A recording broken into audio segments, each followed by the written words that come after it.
Good evening. Today we're going to read 1 Peter chapter 3, and I would ask that you bear with me. I've been coughing some, so just bear with me. Try taking that out, see if that helps. Wives and husbands, likewise, wives, be subject to your own husbands, so that even if some do not obey the word, they may be won without a word by the conduct of their wives, when they see your respectful and pure conduct. Do not let your adorning be external, the braiding of hair and the putting on of gold jewelry, or the clothing you wear, but let your adorning be the hidden person of the heart, with the imperishable beauty of a gentle and quiet spirit, which in God's sight is very precious.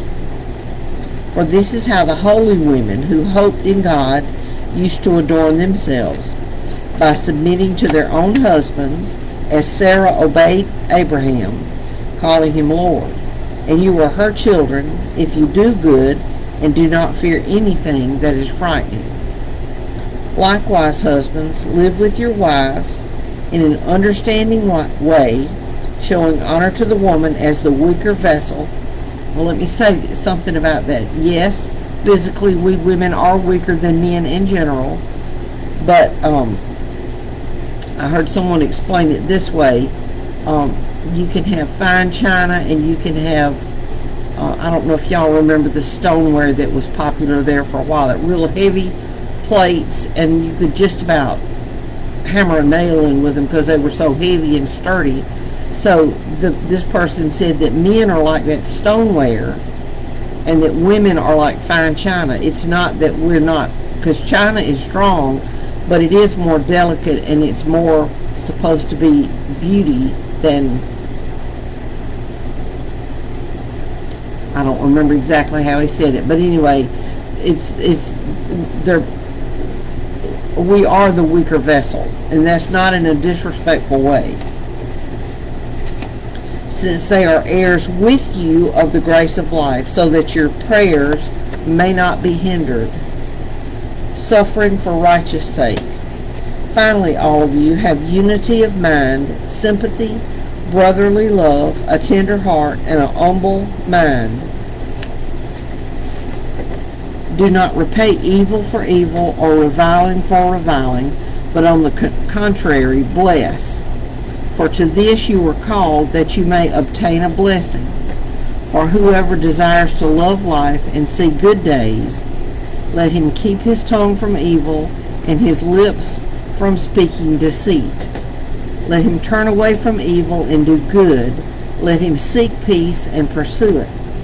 For the eyes of the Lord are on the righteous, and his ears are open to their prayer. But the face of the Lord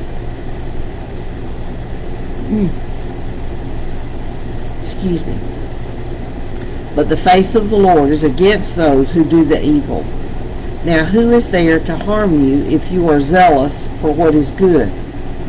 But even if you should suffer for righteousness' sake, you will be blessed. Have no fear of them, nor be troubled, but in your hearts honor Christ the Lord as holy, always being prepared to make a defense to anyone who asks you for a reason for the hope that is in you, yet do it with gentleness and respect, having a good conscience, so that when you are slandered, those who revile your good behavior in Christ may be put to shame. For it is better to suffer for doing good, if that should be God's will, than for doing evil. For Christ also suffered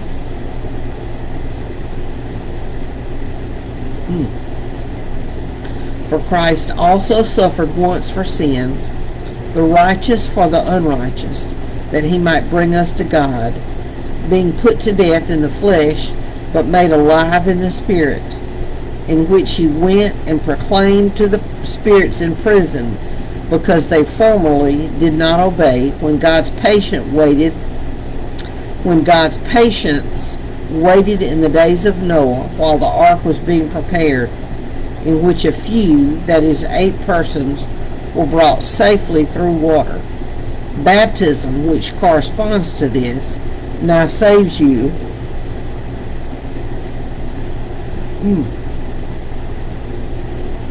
not as a removal of dirt from the body, but as an appeal to God for a good conscience through the resurrection of Jesus Christ, who has gone into heaven and is at the right hand of God, with angels, authorities, and powers having been subjected to him. And that's chapter 3 of 1 Peter. Don't forget, tomorrow is Sunday. Get up and go to church. Fellowship with your friends and your family members. That's what church is for, a lot of things. Learning more about Jesus, learning how to serve, but it's also to encourage each other. And that's a part of what we're supposed to do. It's not just for others to encourage us, but for us to encourage others. But anyway, I thank y'all for your patience. Thank y'all for joining me tonight, and we will see you Monday.